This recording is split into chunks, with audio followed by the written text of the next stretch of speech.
Alright, so I got a pretty decent amount of questions. I just finished watching the show I was watching, so time to do this video. Let's go right into it. The first question comes from OK and. It's a couple questions here. A lot of you guys asked multiple questions. So, how can you live with yourself knowing that this is an evil, satanic world? I mean, it's not that bad. You just have to live with yourself. What are you gonna do? Commit suicide? That's, taking the cheap way out. That's taking the pussy way out. I mean, there's good things in the world. It's not like everything in the world is evil. I mean, there's, romantic interest and things that are passionate to you, like, for movies, music, wrestling with some people. You just find the good that there is to get you through all the evil. Then also, next question: is there any hope for the pro wrestling business? I don't see any hope. I'm sorry. And I know the previous question I said, you find the hope and you find the good, but in life, but when it comes to the pro wrestling business, you can't. Just the mentality that they have, and when I'm talking about the pro wrestling business, I'm talking about the WWE mainly. I don't watch anything else, and the fact that there's just nothing coming up that's gonna rival WWE anytime soon is also, very bleak and very dreary when it looks to the future of the pro wrestling business. But the WWE's whole mentality, the way they do their business, the way they're just so stubborn and stuck in their ways, there is no hope at all. And the last question: do you think that people with AIDS or any STD should have a sign over their head saying that they have a STD? No, I mean, we don't need to do that. We don't need to put a name tag on somebody. It's kind of a privacy thing. You don't need to, if I don't, it's not like I'm gonna have sex, with everybody I see. So, it's not like, I need every person to have a name tag. Oh, I have STD, I have AIDS. It's kind of a privacy thing. It's a very delicate matter. But as long as people who have AIDS or STDs are honest before they do anything, just having a code of honesty works. Next comes from James Isabel. Hey Jay Shady, I was wanting to ask you, what made you start YouTube? I basically was just watching other people's wrestling reviews, like Wrestling Jesus, the Off the Rope show, and I said, you know what, this looks fun. They're having fun. I want to have some fun. The thing is,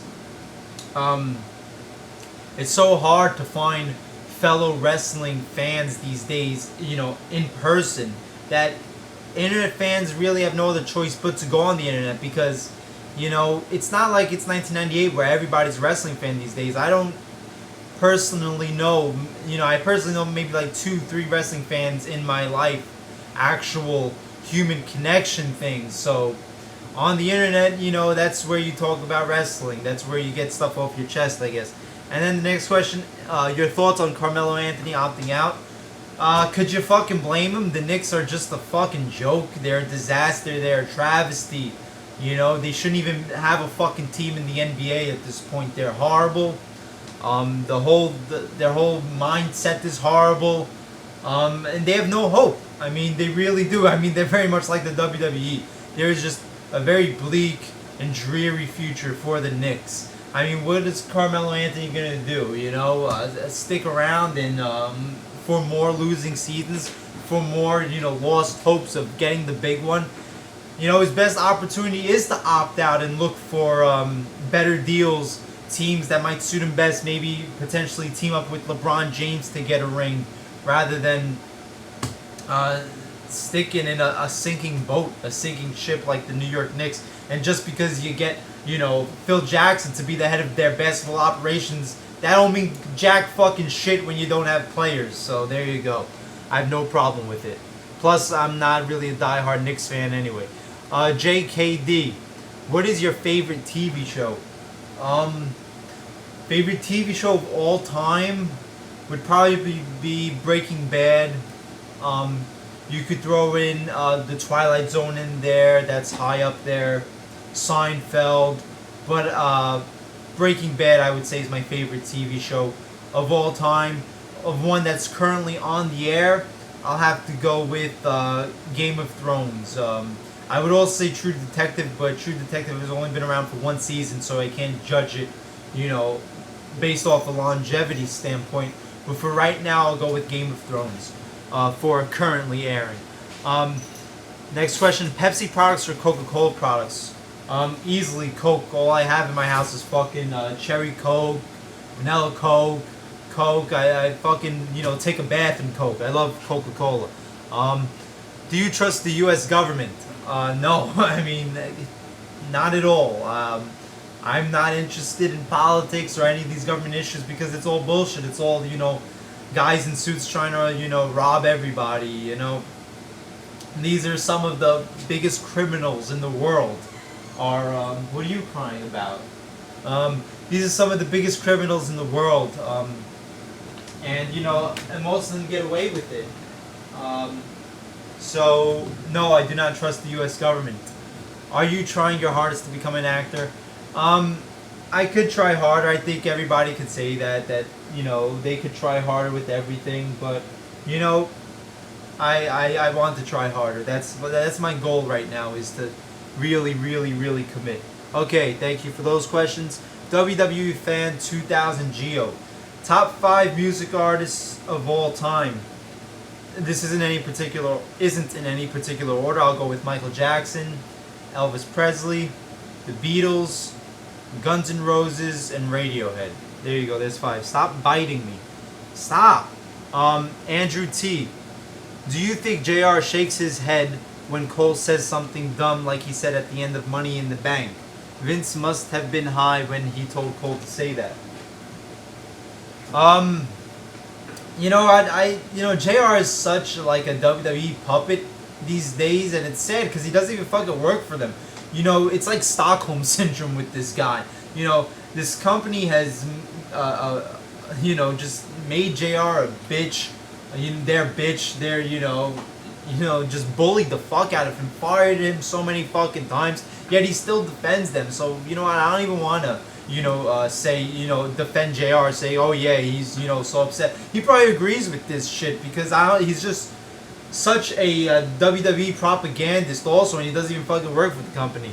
Are you a Stephen King fan? Yes, I'm a big Stephen King fan. I don't read many books, but any books that I do read are usually a Stephen King book. And I also love a lot of the Stephen King movies too. Being a Giants fan, do you see them being as bad as last year? Being an Eagles fan, I truly see the Birds and the Cowboys as being the best teams in the NFC East. I do not see them being as bad as last year. I mean, where was it? Where did they start? 0-5, 0-6? That's not New York Giant football in this day and age. So I don't see them being as bad as last year. Do I think it's going to be, a storybook year? I don't, anything is possible. That's where the Giants, hang up their shirts on, is that they're the underdogs. When you don't expect them to do anything, they do.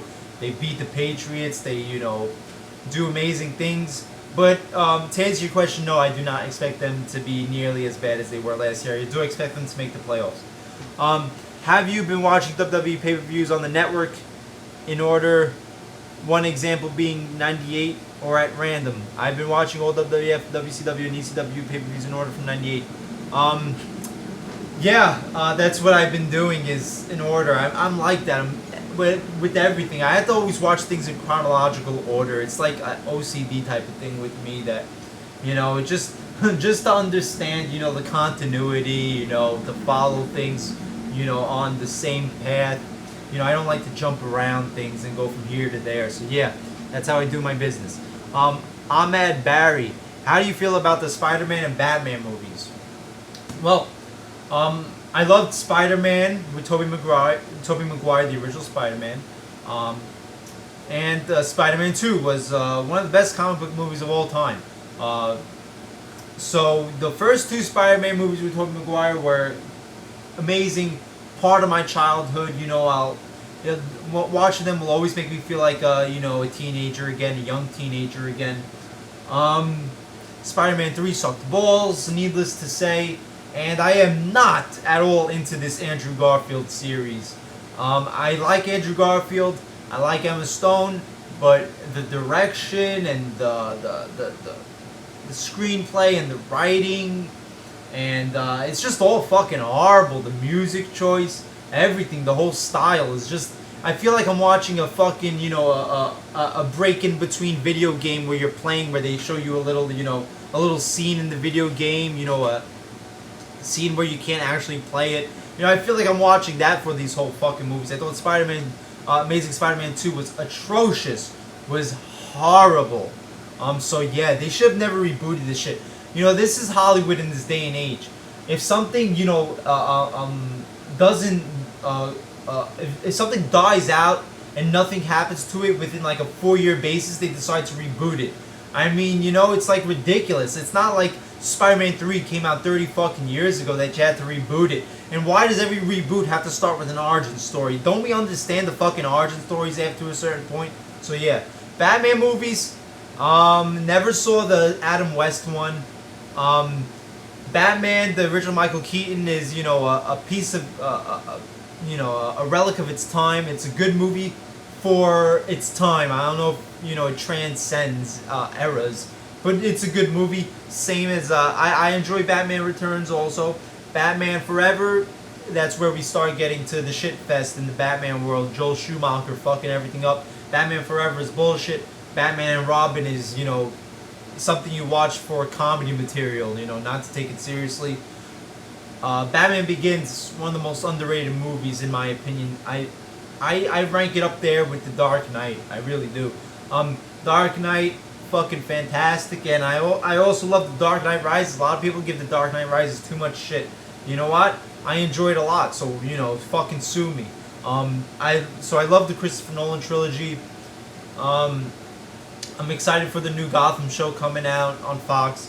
And I'm not excited for the Batman vs. Superman movie because that's just going to be a major fucking fail. That's another video for another time. Kid Berserk, do you watch anime? No. And your second question, favorite video game? I'll give you my favorites. GoldenEye on the N64. Super Mario RPG for the Super Nintendo, The Legend of the Seven Stars. Batman Arkham City. The Lion King on the Super Nintendo. Fucking, yeah, those are some of my favorites.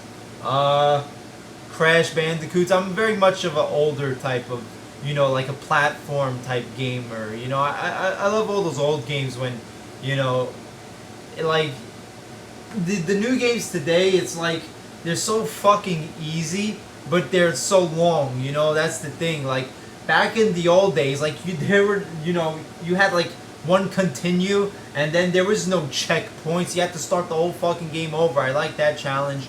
I just like the simplicity more than, all these, new technology. Like, yes, some of it works great, like for Arkham City, but I feel like sometimes, like, I'm watching a movie more than playing a video game, So yeah. Queen Fashionista 1. If you were a wrestler, what would your finisher be?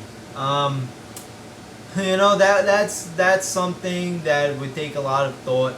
I want it to be something that's very unique, something that is, like a fatality, like, fucking, nobody's coming up from that. Not some stupid, like, shell shocked where it's just like a fucking, you just drop the guy behind you. I mean, what the fuck is that? That's like a random move. But, it would probably have to do with some damage to the head. Some damage right to the head, because that's like the fucking, once you crack the cranium, that's, when when you're in business. So it'd be something with, consisting of a cranium crack shot, to the head. But I would have to think it out. I have to really think it out. But I would make sure it's unique, it's devastating, and, it doesn't look like some random ass move like some of these other finishers do. Alex Murillo, can you give a shout out to this website, weaponalex with 2 x's.weebly.com. There's your shout out. I don't do shout outs, so I just said it. There you go. Will Ferrell number 1. First question, what do you think of Vince Russo's Pyro and Ballyhoo website? I don't know it, so I can't give you an opinion. 2, do you like Steve Navarro on 24 Live Another Day? I think Benjamin Bratt is a good actor. I like Benjamin Bratt. I'm not crazy about the whole storyline with the whole the traitor and the government. You know, this has been done like 20 fucking times on 24. Traitor in CTU, traitor in the CIA, traitor in the FBI, traitor in this, traitor in that. You know, and so, you know, I would have rather seen this whole series build up to the end game with Margot Al-Harazi. I would have still had her be around. Yeah, it was shocking when Jack threw her off of the building last week, but I would have liked to see her as a villain. Her story to me is more interesting than the whole traitor thing, because that's been done so many times before. I love her. She's great as Catelyn Stark in Game of Thrones, so I like seeing her. I didn't want her to die so soon.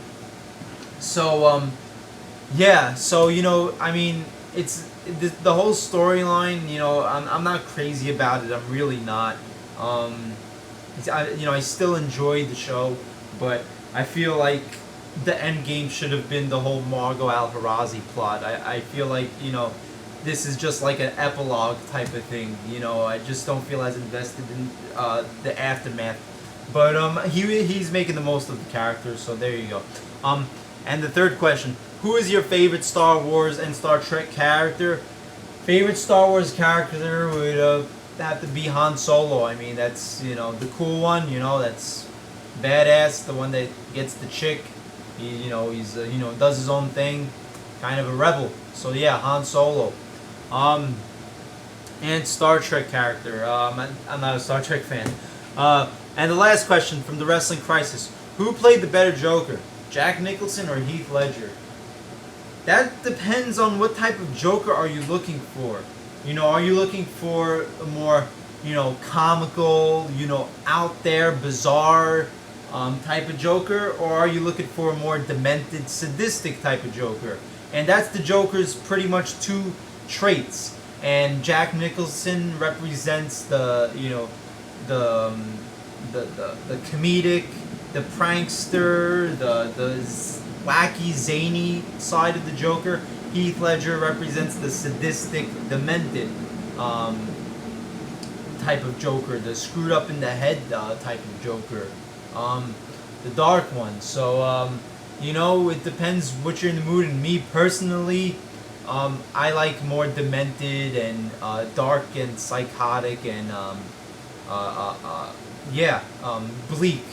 Heath Ledger's Joker. I like the more serious tone. But yeah, that's, you know, it's a matter of opinion. Jack Nicholson is great actor, but there's also the thing where he has that curse where it's like, it's Jack Nicholson. You can never get over the fact that the character is being played by Jack Nicholson, because he's such a unique person, such a unique face, such a unique, you know, personality, that it's like, oh, that's Jack Nicholson. Whereas with Heath Ledger's Joker, I would get lost in the character and actually, you know, see the Joker and not see Heath Ledger, to a point where I couldn't actually believe this was Heath Ledger. So there you go. Okay, so there's my answers to some of your great questions. All the questions I got up till this point. I don't know if I'll probably do, you know, Q&As. I'll continue to do them, but you know, that's it for tonight. I guess, you know, I'm not reviewing WWE these days because I'm not watching the show, so sure, I have time for some Q&As. So yeah, I guess whatever questions that are posted after I make this video on the preparation video, it's Q&A time video where I announced that I was gonna do one. Those questions I'll answer. I'll save for a future Q&A, or you can leave some questions here. I'll eventually get around to it. I'm gonna start doing Q&As. So there you go. Hope you enjoyed it. I'm Jay Shady, the voice of reason. Like, comment, subscribe, and I'll see you later.